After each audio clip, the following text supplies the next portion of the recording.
Bonsoir à tous et bienvenue dans ce point de l'actualité. Fin hier du procès de l'attentat de Grand Bassam.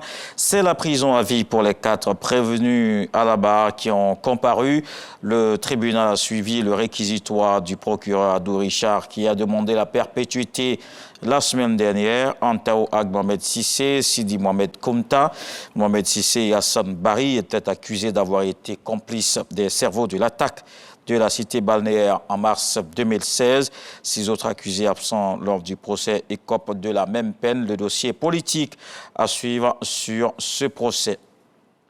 La ministre d'État, ministre des Affaires étrangères, par ailleurs maire de la commune d'Abobo, a réceptionné ce jeudi 29 décembre le don des kits alimentaires du président de la République, Alassane Ouattara, par l'entremise du district autonome d'Abidjan.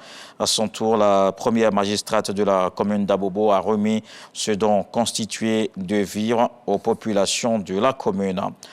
Élu le 30 novembre dernier à la tête de la Confédération générale des entreprises de Côte d'Ivoire, Ahmed Sissé a pris officiellement fonction ce mercredi. C'était à l'issue d'une cérémonie de passation des charges entre lui et Jean-Marie Aka, le président sortant, devant des membres du gouvernement et les représentants des organisations du secteur privé.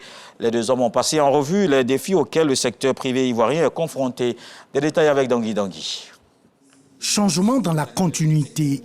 À la Confédération générale des entreprises de Côte d'Ivoire, ce jeu-ci, devant des membres du gouvernement, le gratin du secteur privé ivoirien et surtout dans une ambiance rythmée par des standing ovations. Jean-Marie Aka, le président sortant, a passé le flambeau à Ahmed Sissé, son successeur, et par ailleurs son ancien collaborateur. Au-delà de l'émotion et de la solennité de l'instant, les deux hommes ont saisi l'occasion pour actualiser les défis auxquels le secteur privé ivoirien est confronté. Plusieurs chantiers restent à conduire pour un meilleur essor du secteur privé. Il s'agit de poursuivre la tâche sur les projets structurants que sont la réforme fiscale, la promotion des champions nationaux, l'amélioration de la compétitivité industrielle de la Côte d'Ivoire. Le projet que je porte, chers amis, vise globalement la prospérité de l'ensemble du secteur privé ivoirien et sera prioritairement consacré aux intérêts de notre grande famille et surtout de nos dynamiques PME. Le ministre du Commerce et de l'Industrie a salué le leadership du président sortant et le rôle du secteur privé dans l'économie ivoirienne avant d'inviter la nouvelle équipe dirigeante à renforcer le dialogue secteur privé-gouvernement. L'État de Côte d'Ivoire sera toujours à leur côté dans le cadre d'un partenariat gagnant-gagnant à l'effet que nous puissions avoir un secteur privé plus fort, un secteur privé plus rayonnant, avec des centaines ou des milliers de capitaines d'industrie. Je pense que nous nous comprenons et vous pouvez compter sur le gouvernement ivoirien. Ahmed Sissé a été élu à la tête de la Confédération générale des entreprises de Côte d'Ivoire ce jeudi, le 30 novembre dernier. Cette organisation du secteur privé représente 80% des recettes fiscales de l'État et 40% des emplois formels selon le gouvernement. Le reste de l'actualité, la réouverture des frontières en Chine en pleine flambée de l'épidémie de Covid-19 suscite l'inquiétude de plusieurs États.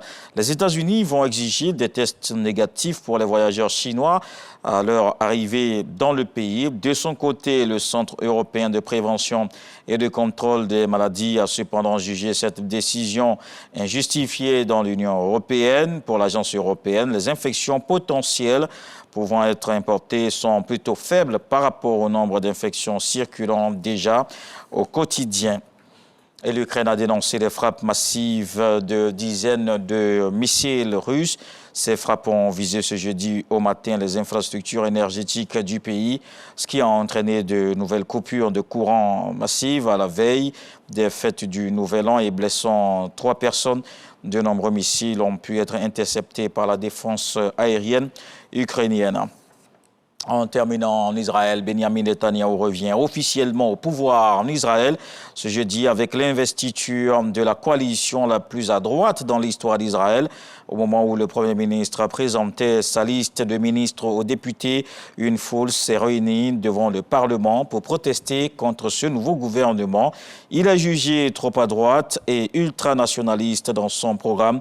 Benjamin Netanyahou au Parlement a indiqué que la mission du gouvernement sera de contrecarrer les efforts de l'Iran pour se doter d'un arsenal nucléaire, s'assurer la supériorité militaire d'Israël dans la région tout en élargissant le cercle de la paix avec les pays arabes. À suivre tout de suite les infos régionales. On se retrouve à 20h pour la grande édition.